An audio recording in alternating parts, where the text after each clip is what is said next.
Shalom saudaraku yang terkasih. Ya, kita jumpa lagi dalam Bible Study malam ini dari buku Right Believing, ya, The Power of Right Believing. Kuasa dari percaya benar. Ya, kalau kita memiliki kepercayaan yang benar, ya pasti menghasilkan kehidupan yang benar. Power, ya berarti ada kuasa supranatural. Amin. Ya, kita dengan kuasa supranatural itu kita bebas dari fear, ketakutan, guilt, rasa bersalah. Ya, rasa bersalah itu meracuni orang tuh ya. Tapi salah satu korban dari 5 korban di Perjanjian Lama itu ada disebutnya guilt offering, ya, korban penghapus rasa bersalah. Nah, itu kita bebas dari itu dan bebas dari adiktif atau kecanduan apapun yang buruk. Ya kan, orang bisa bilang, ya nggak bisa lah, saya udah begini, saya udah begitu, ya nggak bisa lepas dari rokok, pornografi, kecanduan narkoba, judi. Itu siklus kekalahan. Nah, sebenarnya sederhana aja, ya, bahwa kita menerima kasih Bapa, dan kasih Bapa itu ada di dalam hati kita yang memuaskan kita, ya. Kalau enggak, ya haus lagi, itulah kecanduan, ya, haus lagi, kecanduan. Tapi kalau ada mata air dalam kehidupan kita, yang kita terima, ya hanya terima, ya, itu yang memerdekakan kita. Ya, jadi bersyukur kita sudah sampai bab yang keempat, ya, bagi yang baru ikut join ya, bagian yang kedua lagi. Ya nggak apa-apa, ya, setiap kali mau masuk dimanapun kita hanya dengar tentang Yesus dan karyanya yang sempurna di kayu salib. Ya, jadi tentang judulnya memutar film mental yang benar. Ya, artinya ini bicara soal film mental apa, Pak? Imajinasi atau pikiran, ya, kita belajar melihat apa yang Yesus lihat, belajar melihat apa yang Yesus lihat, ya, kebenaran yang sangat benar dalam diri saudara, itu yang saya beritakan sebenarnya. Amin, ya. Jadi dan kita juga memang sedang belajar terus melihat yang tidak kelihatan. Nah, ini sulit kalau orang yang mau terus pikirannya hanya melihat yang kelihatan. Ya buktinya, ya saya begini, saya begitu. Nah, dia nggak lihat yang nggak kelihatan. Yang tidak kelihatan itu yang kekal. Apa yang tidak kelihatan? Yang Yesus sudah kerjakan. Kita datang apa adanya, kita terima, ya pasti dirubah dari dalam keluar. Jadi nggak sama lagi, ya. Misal kita datang dengan ketakutan, ya terima kasih yang sempurna yang melenyapkan ketakutan nggak ada lagi. Atau rasa bersalah tadi, atau kecanduan apapun. Amin. Ya, kita belajar lihat Yesus sebagaimana Yesus di surga, demikian saya di bumi sekarang ini. Amin. Ya, jadi jangan tanya bagaimananya. Saya selalu bilang di tempat ini, jangan tanya how-nya, bahkan when-nya nggak perlu. Ya, jadi kita tahu why-nya, kenapanya, kenapa? Karena Yesus sudah bayar semua. Jadi pasti. Kalau when, kapan Pak? Tapi Tuhan udah lama. Ya, Tuhan sepertinya lambat, tetapi dia tidak pernah terlambat sebenarnya, dia tepat waktu. Amin. Ya, teman, kita belajar dari Alkitab seringkali. Misalnya kayak Yusuf atau Daud, kok kayaknya belakangan, ya. Nggak apa-apa, sementara itu dipelihara kok, kita dipelihara sempurna, ya. Kita mendapat pewahyuan yang lebih besar bahkan, ya. Jadi kalau ada penundaan, ada pewahyuan yang lebih besar. Nggak usah takut, maksudnya dipelihara, dijagai, ya, dimudahkan. Itu kebenaran. Amin. Ya, jadi kita teruskan, ya. Jadi medan pertempurannya tuh sebenarnya di pikiran kita aja.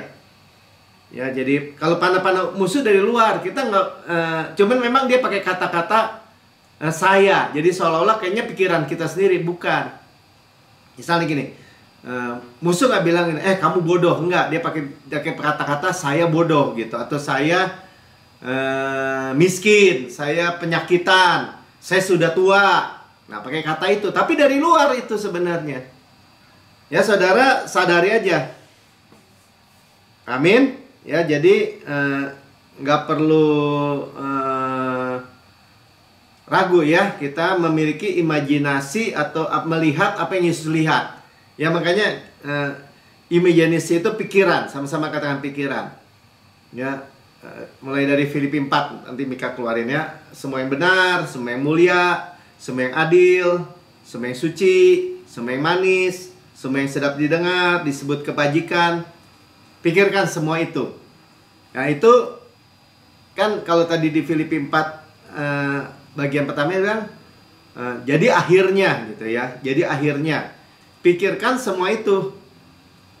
Semua yang benar ya, jadi pikiran yang benar, kebenaran firman. Ya. Amin. Ya, jadi dibutuhkan pikiran. Jadi medan pertempuran cuma di pikiran saja, benar-benar ya saudara. Biarkan pikiran Kristus menguasai kita, kita terima, persoalan saudara beres semua. Semua yang mulia, kan benar mulia bukan suatu yang buruk kan, adil, suci. Ya, kalau saudara bergumul soal kesucian, kekudusan, kesalehan, nggak ada masalah juga, datang aja sama Tuhan. Dosa tuh nggak berkuasa kalau kita hidup di bawah kasih karunia. Manis, ya. Hidup saya mah pahit Pak Melki. Gimana saya punya pikiran yang manis? Terima dulu. Tuhan mah kasih saya yang manis. Kita memiliki opini yang baik tentang Tuhan. Yang sedap didengar. Ya, kalau sakit sedap didengar nggak? Enggak. Miskin atau kerusakan rumah tangga, perceraian, kehancuran, apalagi hubungan dengan orang-orang yang dekat, kehidupan yang hancur-hancuran, itu nggak sedap didengar. Disebut kebajikan, ya, bahkan hal-hal yang menjadi berkat dan patut dipuji. Pikirkan semua itu. Nah, artinya apa? Kita menerima, melihat apa, ini semua kan pikiran Kristus kan? Nah, kita melihat apa yang Yesus lihat dari kita. Ya, kita belajar ya. Seperti minggu lalu kita dengar, Tuhan lihat bumi, dunia itu gelap. Tuhan nggak bilang, wah gelap banget ya, waduh gimana gelap banget. Enggak, Tuhan bilang ini, jadilah terang. Maka terang jadi. Tuhan melihat, Yesus melihat orang yang mati tangannya sebelah. Ulurkan tanganmu. Dia melihat orang ini ada kuasa mujizat yang mengalir. Nah, sebenarnya saudara, luar biasa nih. Ya, memang tantangannya ketika kita bagikan ini, orang akan mungkin tertawain ya, atau nggak percaya sama sekali. Ya, saya seringkali sampaikan misalnya dalam satu pertemuan, persekutuan, dianggapnya itu mah nggak seperti kenyataan yang saya alami, katanya. Orang Kristen juga kena COVID misalnya gitu. Atau misalnya dia bilang apa ya, tuh orang Kristen juga bercerai, itu pendeta bercerai, hancur hidup rumah tangganya. Tuh ya pokoknya itu kena juga, tuh penyakit, tuh begini, tuh jadi lemah, tuh kakinya encok, tuh jantungnya serangan misalnya gitu. Pokoknya yang buruk-buruk itu dijadikan gini. Ya, tapi ini firman, Bu. Atau Pak, itu mah nggak didengar saudara. Padahal itu solusinya. Ya, padahal itu solusinya. Misalnya kita bilang gini, enggak, Yesus sudah menanggung penyakit saya. Saya dimudahkan lagi, saya disegarkan lagi. Udah banyak lagi, nanti kita lihat ya. Nah, justru pikiran-pikiran yang sudah ditanamkan oleh musuh, ya harus diganti dengan pikiran yang benar. Ngerti nggak? Jadi bukannya kosongkan pikiran, nanti kita baca. Bukan begitu ya. Nah, kita hari-hari ini saya senang ulang-ulangnya karena ini hari-hari ini memang kan dalam dunia keadaan kelaparan kan, gelap, kelaparan apa sih Pak? Famine itu apa sih? Krisis global, ya, inflasi, perang, ya pandemi masih ada, ya dari pandemi shift ke kelaparan. Wah gelap 2023, banyak kan orang menganggap begitu. Supaya apa? Supaya orang siap-siap dengan ketakutan. Oh kita nggak begitu saudara. Kita, Tuhan katakan di waktu kelaparan kita adalah keturunan Abraham. Ya, Ishak di waktu kelaparan Tuhan berkati 100 kali lipat, menjadi kaya, kian lama menjadi bertambah kaya, menjadi sangat kaya. Di waktu apa? Di waktu famine. Tapi posisi kita apa? Saya generasi Benyamin. Apa itu generasi Benyamin? Generasi yang menerima kasih karunia, yang hidup di waktu hujan akhir. Jadi kita hidup di akhir zaman ini di hujan akhir musim. Terima apa Pak di hujan akhir musim? Terima panen raya besar dan manifestasi berkat berlimpah-limpah. Jadi melalui berkat Abraham ini, Tuhan janji, Tuhan sumpah. Saudara, kalau saya sampaikan ini kepada saudara, saudara bisa terima. Tapi kebanyakan orang nggak bisa terima, saudara. Padahal semua nubuatan di Alkitab semuanya digenapi pada waktunya. Dan yang akan digenapi, ya pasti digenapi dong. Amin. Ya pasti digenapi. Saudara, posisinya jangan posisi menolak, tapi posisi menerima. Ya, mujizat-mujizat kreatif terjadi, mujizat-mujizat supranatural terjadi. Nah, ya sekarang kita teruskan ya. Tadi kan kenapa ketakutan itu terjadi? Ya, orang kan waktu yang lalu, minggu lalu, Jumat lalu, saudara bisa lihat ya. Nah, nanti rekamannya. Saya teruskan tuh kesaksian tentang Derek kan. Derek yang dia bilang dia lihat, dia dengar temannya yang seusia, yang selevel sama dia kena serangan jantung, mati. Kemudian hal berita itu mencengkram pikiran dia. Ya. Bukan, dia bukan lihat temannya, dia baca koran, dia bilang. Ya, saya lanjutkan kesaksiannya, saya baca aja ya. Derek tengah membaca koran pagi seperti biasa dan tiba-tiba rasa takut menyegerap dia bagaikan ular piton pemangsa dan mencengkeram hatinya, ya, dililit, ya. Diawali dengan kesulitan bernafas dan pria malang ini mulai mengalami imajinasi buruk. Dalam benak Derek ya namanya, ia melihat dirinya masuk ke dalam gudang sendirian untuk mengambil barang seperti kebiasaannya, tetapi ia berimajinasi bahwa dirinya terluka di sana dan tidak ada seorang pun yang tahu dirinya memerlukan bantuan medis. Semua imajinasi. Hari demi hari, Derek semakin merasakan tekanan rasa takut yang mencengkeram hatinya. Ya, seperti tadi ya, dililit ular piton. Ia terobsesi bahwa dirinya akan terluka dan tewas, sehingga ia pun takut pergi sendirian.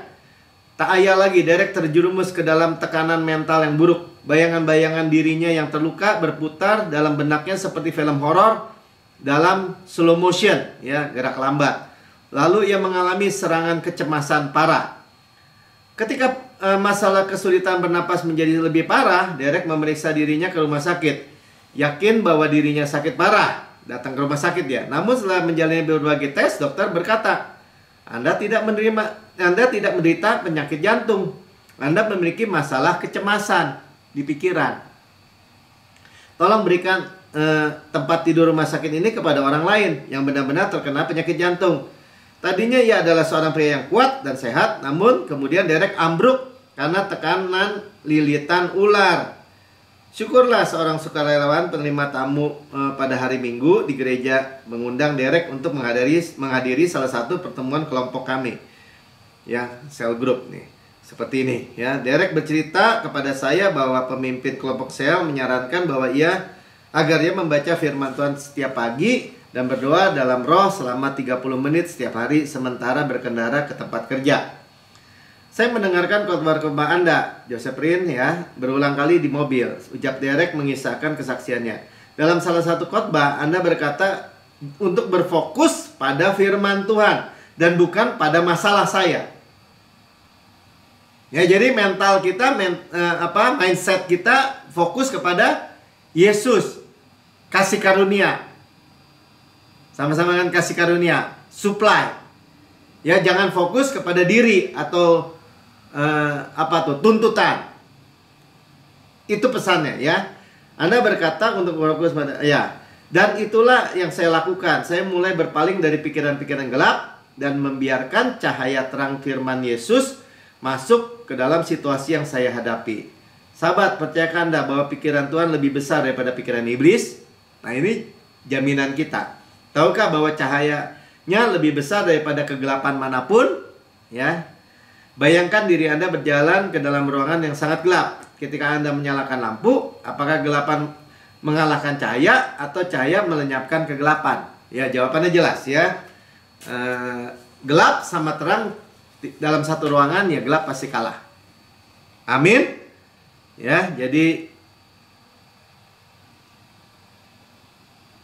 mendengar kabar buruk, menerima di pikiran, disengkrap. Ya, tapi dibebaskan oleh firman.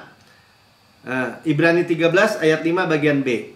Karena Allah telah berfirman, aku sekali-kali tidak akan membiarkan engkau dan aku sekali-kali tidak akan meninggalkan engkau. Ya, aku sekali-kali itu ume. Kita udah tahu ya, ume. Tidak akan pernah mungkin. Ya, itu double negatif. Negatif yang double tuh, tidak akan pernah mungkin. Tidak aja kan sudah cukup, tapi tidak akan pernah mungkin meninggalkan engkau. Ya, tidak akan pernah mungkin membiarkan engkau, ya, never leave you nor forsake you sebenarnya. Meninggalkan dan membiarkan, tidak mungkin. Dia Immanuel. Yesus namanya Immanuel, sama-sama kan Immanuel. Itu bahasa Ibrani. Immanuel artinya apa? Tuhan menyertai kita. Ketika Tuhan menyertai kita, kita nggak kekurangan apa-apa dong. Ya, kita menjadi orang yang sukses, good sukses. Seperti Tuhan menyertai Yusuf. Yusuf menjadi orang yang sukses. Ya, selalu berhasil apa yang dia kerjakan. 6. Sebab itu dengan yakin kita dapat berkata, Tuhan adalah penolongku.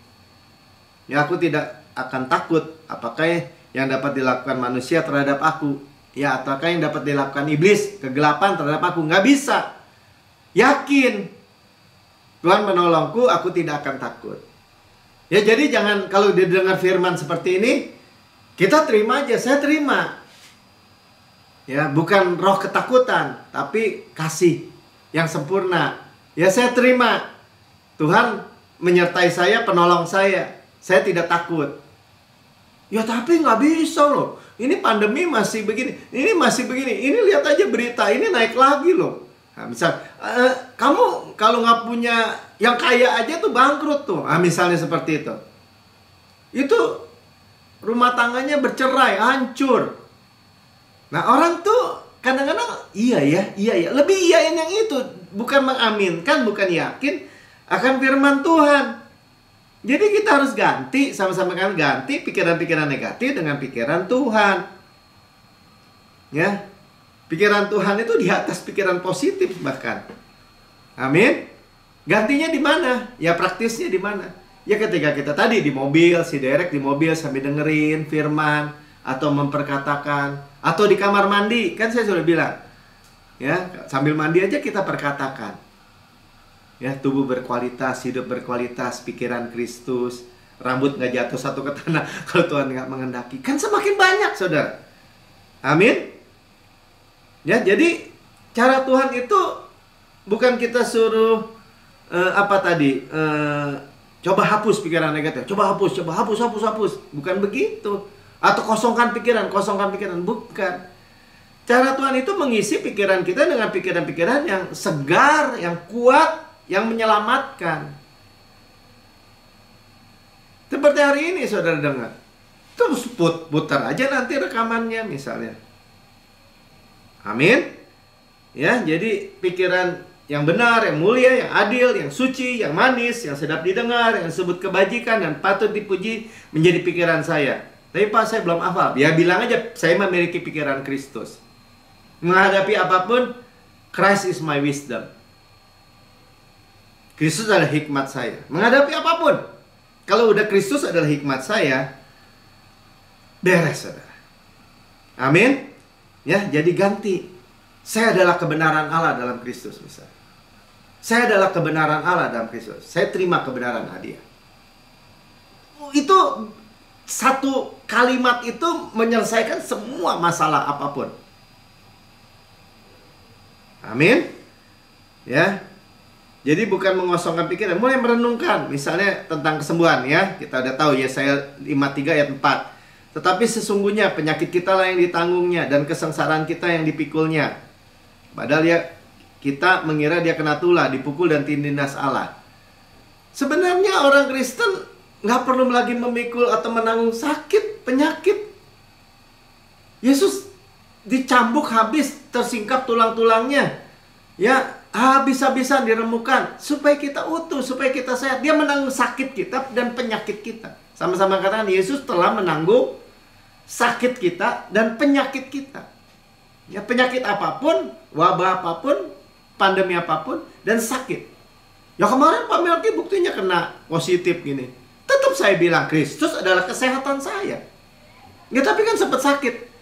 Nanti kekuatannya melemah. Enggak. Saya bilang kalaupun saya alami lewati itu 120% lebih sehat. Karena restorasi dari Tuhan. Nah, makanya perlu tahu. Perlu dengar. Inilah yang kita bilang kita mendengar pikiran Kristus. Pikiran firman Kristus. Ayat 5-nya tuh kan. Udah bilang sesungguhnya. Sesungguhnya berarti nggak main-main. Artinya apa ya? Bener-bener kan? Surely. Tapi ia tertikam oleh karena pemberontakan kita. Ya, ditikam pakai tombak kan? Berarti dosa kita dihapus. Diremukan karena kejahatan kita. Habis-habisan dipukulin, dicabut jonggotnya, dimahkotai, hancur-hancuran. Ya. Dan ini disebutnya apa? Ganjaran kan? Yang mendatangkan keselamatan. Jelas. Bagi kita, buat kita, semua itu Yesus tanggung untuk keselamatan kita.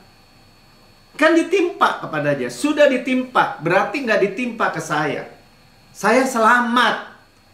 Dan oleh bilur-bilurnya kita telah menjadi sembuh sebenarnya bahasanya. Telah sembuh. Karena sudah terjadi. Amin. Nah ini yang kita renungkan. Kita imajinasikan, kita bayangkan.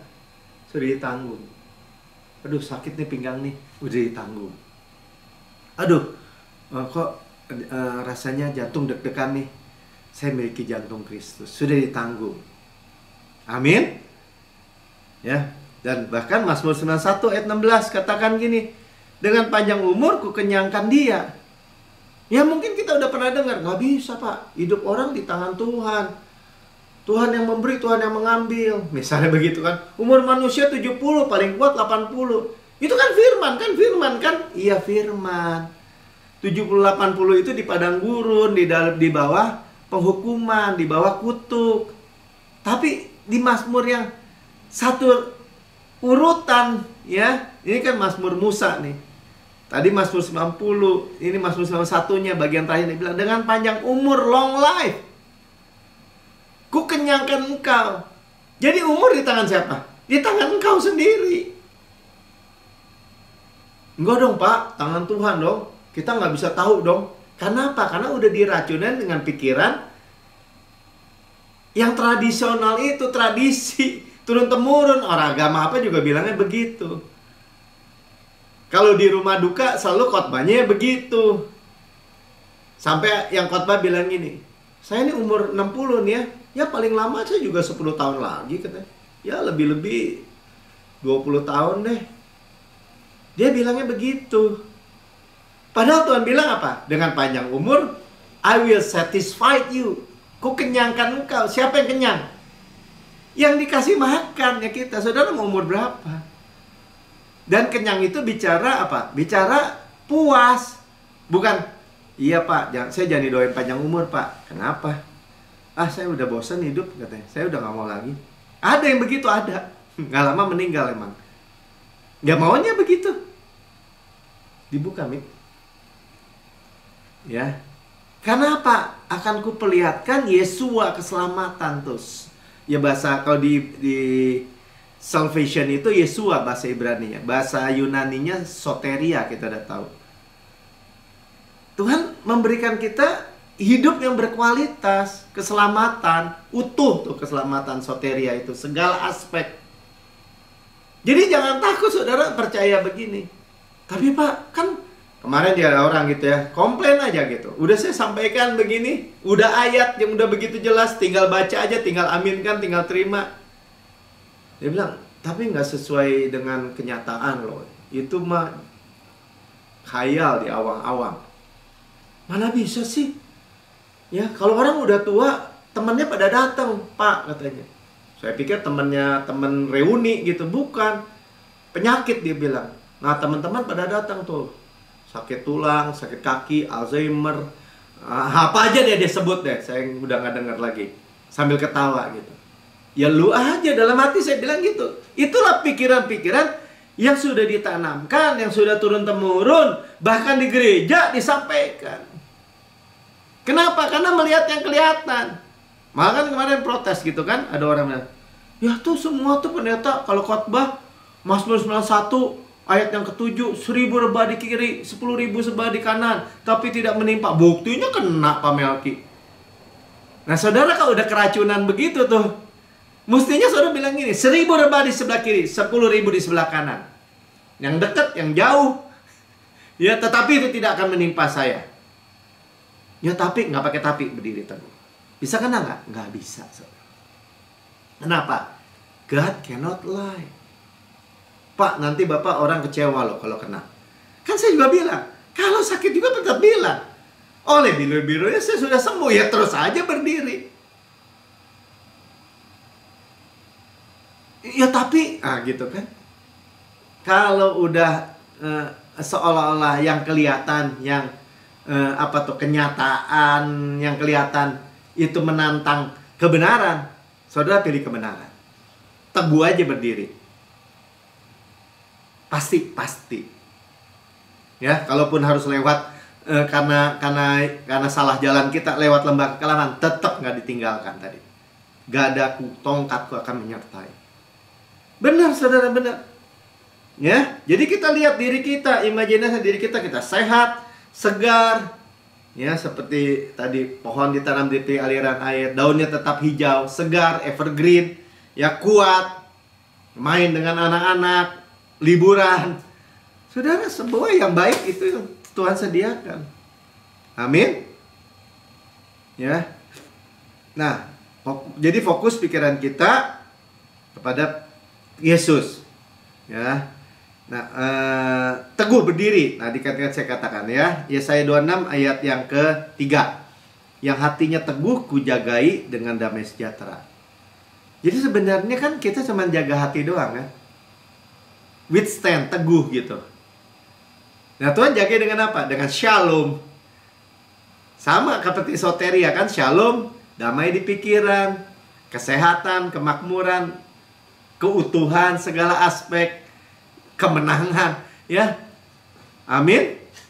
Sebab kepadamulah ia percaya. Jadi kalaupun kelihatan, ya saya ingat gitu ya, waktu dulu masih pelayanan pelepasan, ya orang yang kerasukan ngamuk gitu. Ya dulu saya pikir begitu, kan saya ada Yesus, ya Yesus dalam saya. Masa dia mau bisa apa-apain saya? Saya mau uji coba, saudara. Sebenarnya bukan uji coba. Ya udah berdiri aja. Dalam hati bilang ini, lu iblis tidak bisa menyentuh saya. Supaya nyata aja ini. Jangan ngamuk. Saya datengin aja kan mau doain. Itu cakarnya udah sampai sini tuh, dia menyerah gini. Lemes lagi. Ya, terus ngamuk lagi, kerasukan, terus sampai sini. Nggak bisa, saudara. Di situ saya lihat dengan kepala, mengalami atau lihat dengan mata kepala sendiri yang kelihatan karena dia kan kerasukan tuh orang. Nggak bisa menyentuh kita. Kita cuma bilang, saya biji mata Tuhan, kamu tidak bisa menyentuh saya. Dalam hati loh. Saya masa bodoh. Di dalam secara Allah saya bilang, kamu tidak bisa menyentuh saya. Dalam pengalaman kehidupan juga seperti itu. Mau preman, mau orang yang mengancam, nggak bisa. Saya anak Allah. Bukan, nggak bisa. Kamu orang Kristen, kamu minoritas. Enggak. Saudara bersama Yesus, saudara mayoritas. Nah, perlu tahu kebenaran dong. Amin. Ya. Jadi, praktisnya kapanpun kita dihadapi dengan stres, dengan khawatir, ya mungkin kita perlu mundur deh. Ya kadang-kadang saya udah saking gitunya, sebentar saya ke toilet dulu. Saya sambil merenungkan, Tuhan, saya adalah kebenaran Allah dalam Kristus. Kristus adalah hikmat saya. Ya, merenungkan janji-janji Tuhan. Ya, jalan-jalan saya penuh bahagia, sejahtera semata-mata. Ya, makanya renungkan terus biar itu ngelotok. Ngelotok ya artinya menjadi bagian dari hidup kita. Ya, jadi mau dikatain apa ya terserah aja. Ya, saya baca halaman 67 nih. Bagus ya. Kapanpun, nah ini kesaksian Pastor Pen ya, saya merasa tertekan atau khawatir tentang sesuatu, saya menarik diri dari kesibukan untuk merenungkan janji-janjinya. Sesekali saya senang berkendara di suatu taman yang tenang atau berjalan-jalan ya maksudnya, dan sambil mendengarkan musik lembut di mobil. Saya mengulang firman-Nya dan agar meresap ke dalam jiwa saya. Misalnya, firman Tuhan menyatakan, engkau akan menjaga orang yang hatinya bergantung kepadamu dengan damai sempurna, seperti tadi kan. Dan saya mengatakan kepada Tuhan, setuju Tuhan, ya Tuhan, engkau akan menjagaku dengan damai yang sempurna. Damai sejahtera tadi, shalom. Damai sejahtera berasal darimu. Ya, aku bersandar pada kasih karuniamu dan memusatkan hatiku kepadamu. Aku tidak perlu memikirkan apa yang harus kulakukan atas percobaan ini. Ya, kalau saya lebih ekstrim, Tuhan bukan urusan saya, urusanmu. Sekarang kan saya udah lempar. Ya, ketika aku percaya dan memusatkan hatiku kepadamu, engkau akan memimpin dan membimbing aku. Ya, Christ is my wisdom. Kepercayaanku bukan pada kekuatanku sendiri, melainkan kepadamu saja, Yesus. Pastor Pen sama aja kan merenungkannya. Apa yang sedang saya lakukan di sini? Alih-alih membiarkan tekanan atau kekhawatiran memerasuki saya melatih hati saya untuk memandang sebagaimana Tuhan memandang tantangan-tantangan saya. Ya, bahkan seringkali ketika saya hanya berdiam dan memusatkan pikiran kepada Tuhan, damai sejahtera dan hikmat-Nya mulai mengalir dalam diri saya. Tantangan sebelumnya yang saya khawatirkan menjadi kecil dan tidak berarti apa-apa di hadapan Tuhan yang Maha Kuasa. Simple, saudara. Simple sekali. Amin. Ya, jadi firman dalam perumpamaan penabur nih saya akan bacakan dengan cepat ya. Waktu cepat benar ya, udah berlalu ya. Bagaimana ada yang ditabur di pinggir jalan, tanah berbatu-batu, tanah bersemak duri, ya, dan tanah yang baik. Ya, 3:1 nih. Ya, saya langsung ayat 18. Karena itu dengarkanlah arti perumpamaan penabur itu. Jadi kalau udah dengar firman, ini nasihatnya kepada setiap orang yang mendengar firman tentang kerajaan surga tetapi tidak mengertinya. Nah, kayak minta hikmat Tuhan, kita berdoa. Ngerti dong. Karya Yesus sempurna buat saya. Itu harus ngerti. Kalau nggak ngerti. Dibilang lambat hati ya, udah denger, udah tahu tapi nggak ngerti. Datanglah si jahat dan merampas apa yang ditaburkan dalam hati orang itu. Itulah benih yang ditabur di pinggir jalan. Itu, pinggir jalan diambil langsung dicuri. Nggak tunggu lama tuh iblis tuh. 20. Benih yang ditabur pada tanah yang berbatu-batu ialah orang yang mendengar firman itu dan segera menerimanya dengan gembira, tetapi tidak berakar. Nah, tidak berakar itu sebenarnya ya kita udah belajar sering ya. Kita merenungkan. Jadi orang bilang, saya udah tahu, pernah nggak dengar begitu orang? Yesus sempurna loh mati di kayu salib. Itu mah nenek gue juga udah tahu. Ada orang bilang gitu sama saya soalnya. Tapi dia nggak merenungkan, nggak meditate. Buktinya apa? Ketika orang bilang, keselamatanmu belum tentu kekal loh. Kamu bisa hilang keselamatan. Dia percaya dan dia beritakan, bayangin. Padahal dia bilang karya Yesus sempurna tadi. Ya, itu namanya tidak berakar dan tahan sebentar saja. Apabila datang penindasan atau penganiayaan karena firman itu, orang itu pun segera murtad. Artinya segera apa? Segera berbalik dari kebenaran. Saya sih ngalamin banyak ya. Banyak orang bilang, wah kasih karunia, amin Pak. Saya terima Pak. Ya, saya terima tuh, segala dosa saya sudah dihapus. Masa lalu, masa kini, masa depan, selama-lamanya. Minggu depan ketemu lagi. Ini pendeta nih, gembala saya dulu. Pendeta, dia bilang amin. Iya dong men, kan keselamatan kita kekal ya. Iya, dia bilang. Minggu depan ketemu lagi atau 2 minggu lagi ketemu lagi, bilangnya gini. Sorry men, salah tuh, salah. Keselamatan kita bisa hilang, dia bilang. Begitu murah kan darah Yesus, begitu tidak kekal, nggak bernilai sama sekali. Tiba-tiba kok dia nggak sadari bahwa keselamatan itu benar-benar karena hanya karya Yesus dan darah Yesus yang kekal itu. Bisa bilang begitu. Ya, saya terima. Akhirnya apa? Saya dipecat gitu ya. Udah biarin aja. Mau dibilang apa? Ya, tapi nggak mau murtad. Ya enak aja. Ya, yang ditabur di tengah semak duri ialah orang yang mendengar firman itu, lalu kekhawatiran dunia dan tipu daya kekayaan menghimpit firman itu sehingga tidak berbuah. Ada juga ya, ada terus ketakutan aja hidupnya. Ntar nggak punya uang, takut khawatir. Ya takut ini, takut ini. Padahal itu yang memencet kan, makanya disebutnya kalau kita yang udah dengar udah lama ya, kita memiliki pipa emas dalam setiap aspek kehidupan kita, mengalirkan minyak emas dalam setiap aspek area kehidupan kita. Tapi kalau kita khawatir, kita dipencet. Nggak berbuah, saudara. Caranya gimana dong Pak Melki? Ya lempar, serahin aja sama Tuhan. Tuhan, saya khawatir nih soal kesehatan saya. Tapi kan saya dengar, bilur-bilurmu telah menyembuhkan saya. Engkau telah menanggung penyakit dan sakit saya. Saya lemparnya kepadamu Tuhan, bukan urusan saya, urusanmu. Nggak bisa Pak Melki, udah umur berapa? Jaga tuh jantungnya. Saya kalau dari orang ngomong gitu, saya bilang ini, enggak, dari dulu saya lahir aja yang jaga Tuhan kok. Bukan saya yang jaga.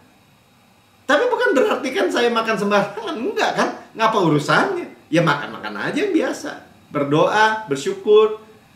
Ya nggak berlebih-lebihan. Itu mah semua hikmat Tuhan. Tapi bukan berarti saya perlu yang saya yang jaga. Kalau yang saya yang jaga terbatas, kalau Tuhan yang jaga nggak terbatas. Ya, nggak berbuah tuh. Nah, yang terakhir ya, yang ditabur di tanah yang baik. Ialah orang yang mendengar firman itu dan mengerti. Ya, sama-sama kita paham, makanya minta pemahaman. Paham saya. Ya, karya Yesus kekal. Firman Tuhan keselamatannya kekal. Ya, saya diselamatkan selama-lamanya. Hati nurani saya sempurna karena korbannya sempurna. Saya nggak perlu terima yang namanya guilt, itu rasa bersalah. Pendakwaan, penghukuman.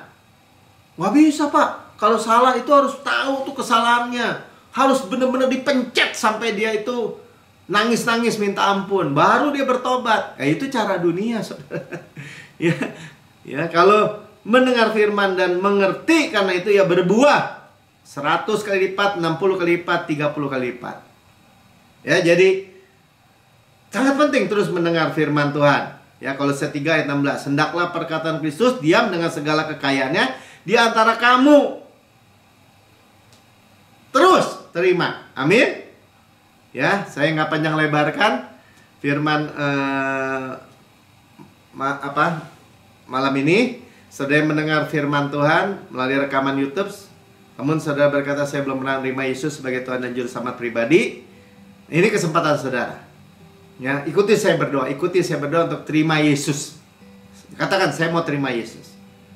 Tuhan Yesus yang Maha Mulia, saya menerima Engkau sebagai Tuhan dan Juru Selamat pribadi saya. Dengan mulut saya mengaku, dengan hati saya percaya, bahwa Engkau telah mati buat saya, dibangkitkan karena pembenaran saya, naik ke surga, duduk di sebelah kanan Allah Bapa, mendudukkan saya bersama-sama dengan Engkau. Surga adalah rumah saya. Saya adalah anak yang paling dikasihi. Dan saya bersyukur, ya, saya menerima semua apa yang Tuhan janjikan. Saya tidak perlu takut. Saya memiliki pikiran Kristus. Di dalam nama Tuhan Yesus. Amin.